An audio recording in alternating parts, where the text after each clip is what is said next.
nome é Adriano, sou técnico da Copser, cooperativa responsável em prestar assistência técnica aos empreendimentos do projeto Bahia Produtiva. É uma iniciativa da CAR, junto com o governo da Bahia, e financiado pelo Banco Mundial.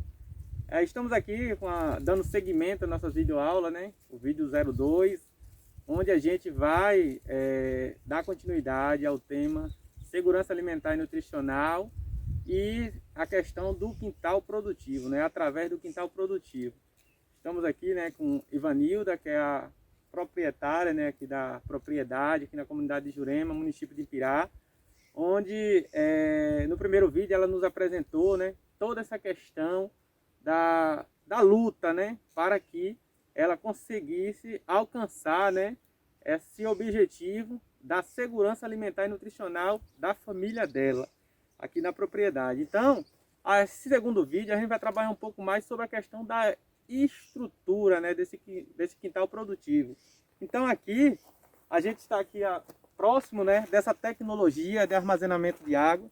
É uma das tecnologias de convivência com semiárido, porque através dessa tecnologia, né, é a única infraestrutura hídrica produtiva na propriedade dela. A propriedade de Ivanilda tem cerca de pouco mais de 1 hectare, né? Mas por ser pequena, né, a área dela, ela ser um pouco limitada, ela trabalha com essa questão. O quintal produtivo foi muito viável, né, para a propriedade dela através da cisterna de produção. Essa cisterna tem capacidade de 52 mil litros de água. É uma política pública, né? Uma das políticas públicas que ela falou, nos apresentou aí nesse resumo. A cisterna é uma das políticas públicas. A partir da cisterna, né, dessa política pública, que ela conseguiu colocar em prática, né, quer dizer, melhorar, porque ela já produzia alguns canteirozinhos, mas muito pouco, né, não é o suficiente para a alimentação da sua família. Mas a partir dessa cisterna, dessa política pública, ela teve condição de aumentar a sua produção, né, diversificar também a sua produção e chegar nesse estado que a gente encontra hoje aqui, entendeu? Uma diversidade de produção que a gente vai poder conhecer aos poucos. Mas quando eu trago para a gente falar um pouco sobre a questão da tecnologia, porque esse vídeo tem como objetivo a gente apresentar a outras famílias, né, outras pessoas que fazem parte do projeto Bahia Produtiva e realmente, através desse testemunho, dessa amostragem prática, né, a gente poder firmar com essas pessoas uma parceria com eles, que é possível, né? É possível a gente, se a gente mora na zona rural, a gente mora na nossa propriedade, a gente tem que pensar um pouco mais nessa questão de produzir o nosso alimento. Quando você produz o seu alimento, automaticamente você está economizando, porque você está deixando de comprar, você está deixando de buscar, né? Então, não vou me alongar muito nessa, mas quando a gente se refere à questão da tecnologia de armazenamento de água, porque não é necessário somente você ter uma cisterna para você pensar na segurança alimentar e nutricional da sua família, para você pensar em implantar um quintal produtivo, para você pensar em cultivar hortaliças, né? Então, muitas pessoas têm infraestrutura hídrica nas suas propriedades. Tem um tanque, né? Tem uma represa, tem um caldeirão. Ou seja, dificilmente alguém não tem uma infraestrutura hídrica na sua propriedade. Então, para iniciar essa atividade do quintal produtivo, né, pensando na segurança alimentar e nutricional da sua família, não é necessário apenas esperar, né, ter acesso a uma política pública dessa, tipo a cisterna de produção ou um barreiro de produção, mas você começar a explorar o que você tem de infraestrutura hídrica da sua propriedade. E assim, mesmo quando você tem uma escassez de água, você vê aqui que Dona Ivanilda está produzindo, né? Não está deixando de produzir. Entretanto, com baixa quantidade. Mas é suficiente para manter a família dela com boa condição, né? Com boa alimentação. Então, vamos lá falar sobre a estrutura, Adriano, do quintal produtivo. Sim. aqui a gente apresentou, né, a infraestrutura hídrica e agora a gente vai seguir o nosso vídeo mostrando outras infraestruturas que faz parte desse coletivo, né, desse produto Quintal Produtivo. Pronto, pessoal, seguindo aqui, né, mostrando aqui a infraestrutura, né, que compõe o Quintal Produtivo. Aqui a gente vai demonstrar um pouco, falar um pouco sobre a questão do sombrite, né? O que é que acontece? A gente, até mesmo por a gente sobreviver em uma região semiárida, né? Ou seja, uma região que chove, mas a chuva é um pouco mais distribuída, né? Ou seja, a gente tem aqui um índice pluviométrico de cerca de 700 milímetros anual, né? Mas mesmo assim, essas chuvas são irregulares, né? E também devido à temperatura, né? Às altas temperaturas. Quando a gente trabalha com hortaliça, né? A gente sabe que o alface e outras é um pouco sensível, né? São muito sensíveis. E sem contar também que os raios solares diretamente ao solo, ele, com certeza, ele pode impedir as plantas, né, germinarem e também desenvolver. E também a questão da água, né? A gente perde muita água por a questão da evaporação. Pronto, pessoal. Dando continuidade aqui, né, a nosso vídeo. O vídeo 02. A gente está aqui, vai falar um pouco mais sobre essa questão da infraestrutura, né? Ou seja, os índices que compõem essa estrutura Quintal Produtivo, né? Aqui a gente vê toda essa cobertura aqui, né?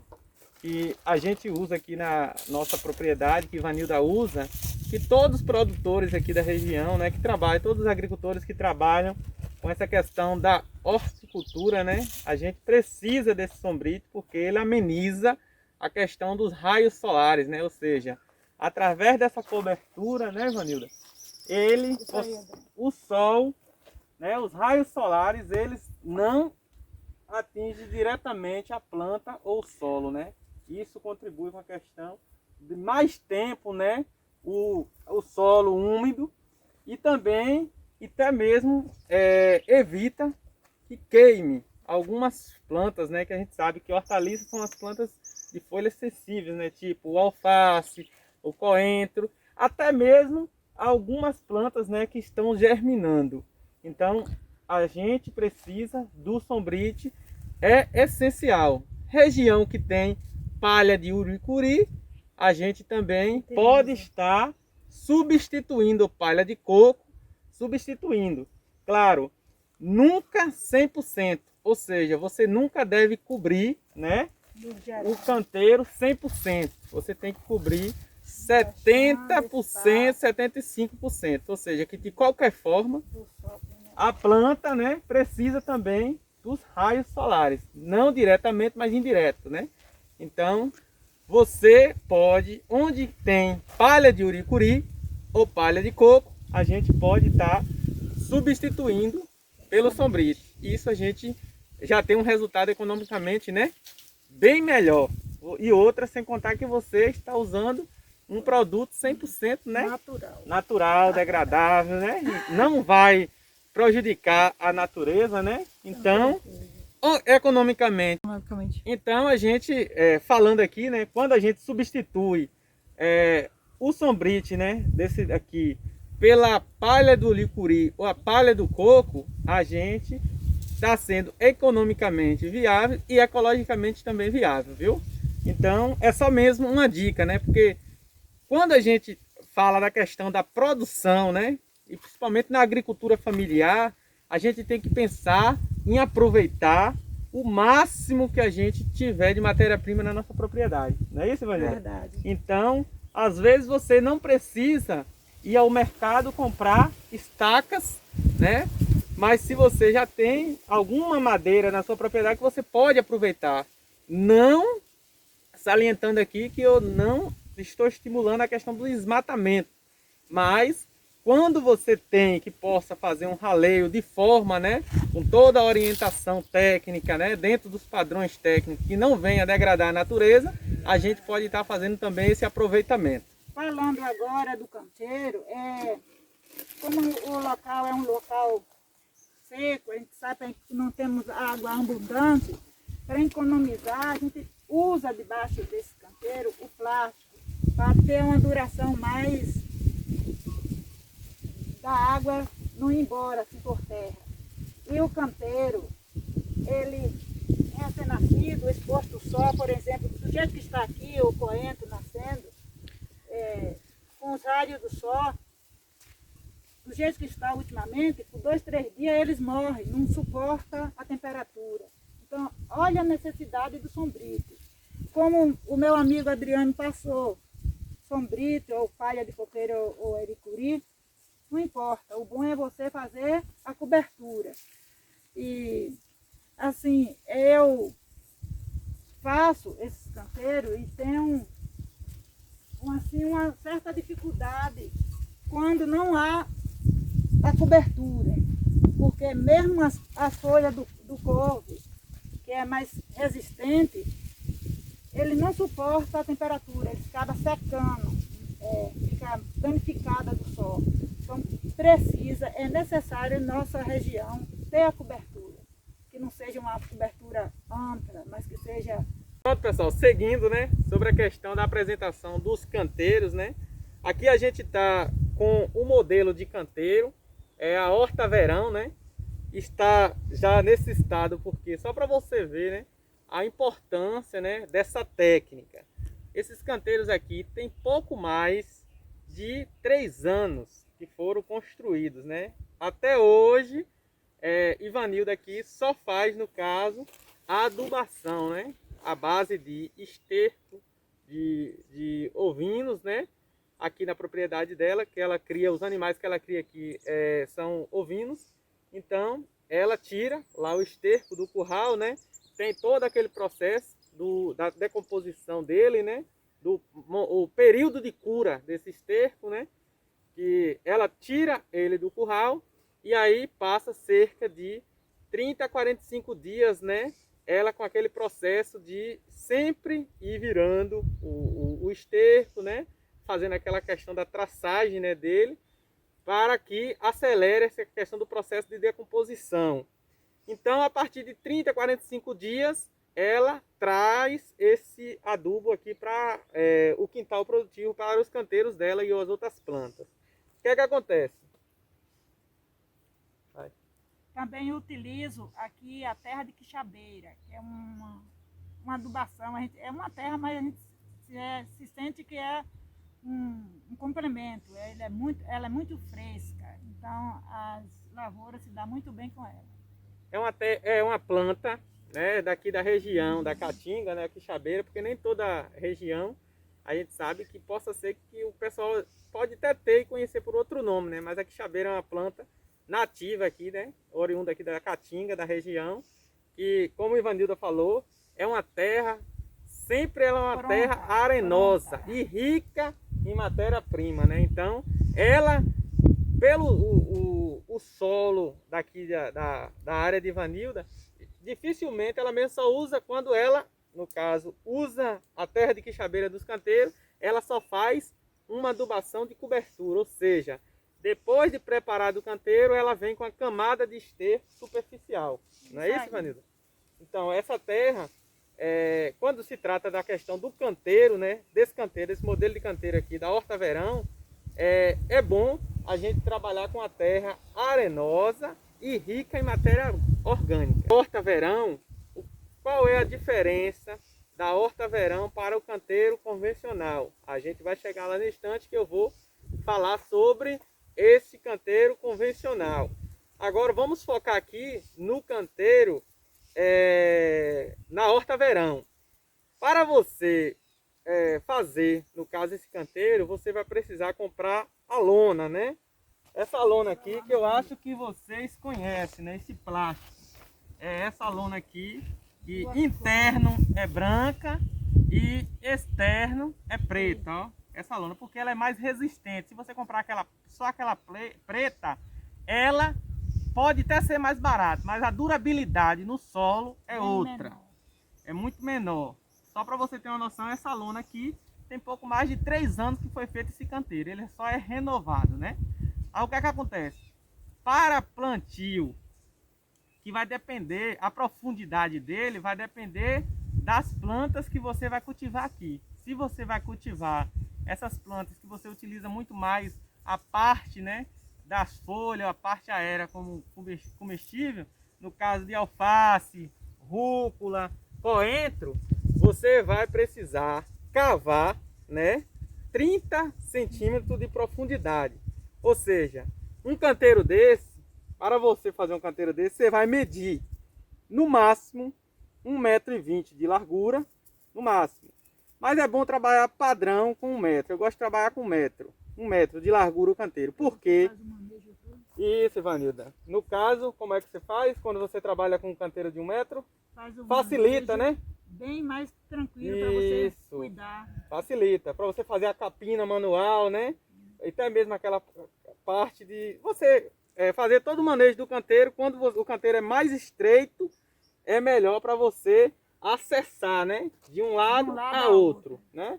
Se o canteiro ele não for padrão, você vai ter dificuldade quando você for fazer, no caso, dar os tratos culturais a este canteiro.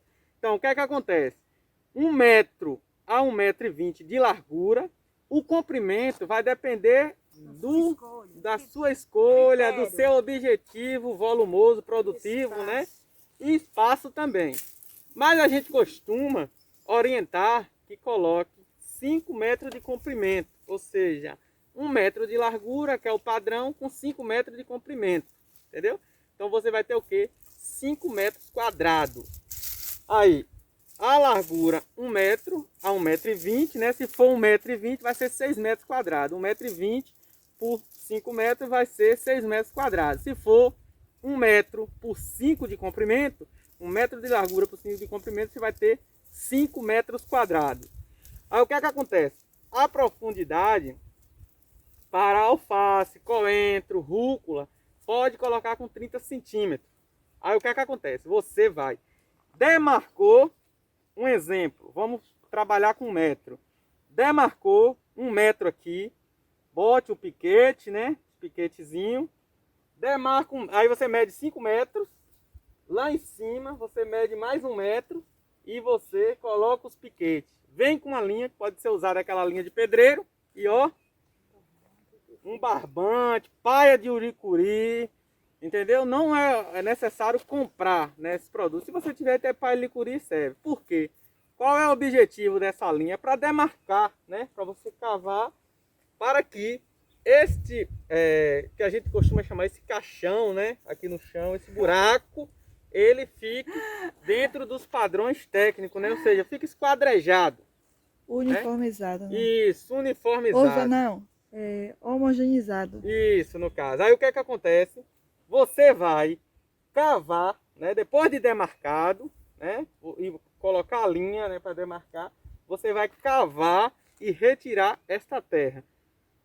Uma observação: antes de você começar a cavar, é bom você fazer uma raspagem de cerca de 5 centímetros, dependendo do terreno. Se você vê que é um terreno com muita matéria-prima, você pode chegar aos 10. Raspar, no caso, essa demarcação, esses 5 metros quadrados, e você tira essa terra e separa.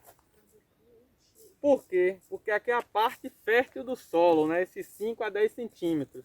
Você futuramente, posteriormente, você vai usar este solo que você tirou, essa parte rica, né, de matéria orgânica, para o canteiro depois que você colocar a lona.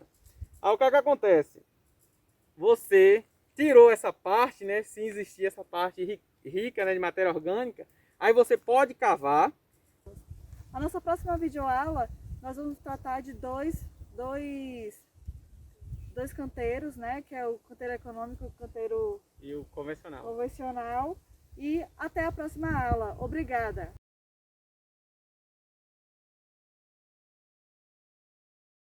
A Ter à Distância é uma adaptação das atividades de assistência técnica e extensão rural do Bahia Produtiva, projeto do Governo do Estado da Bahia por meio da Secretaria de Desenvolvimento Rural do Estado da Bahia, executado pela CAR, Companhia de Desenvolvimento e Ação Regional, com recursos provenientes de acordo de empréstimo com o Banco Mundial. Essa modalidade visa dar continuação às atividades de capacitação e apoio para produtores, associações, cooperativas, empreendimentos produtivos e agentes comunitários rurais.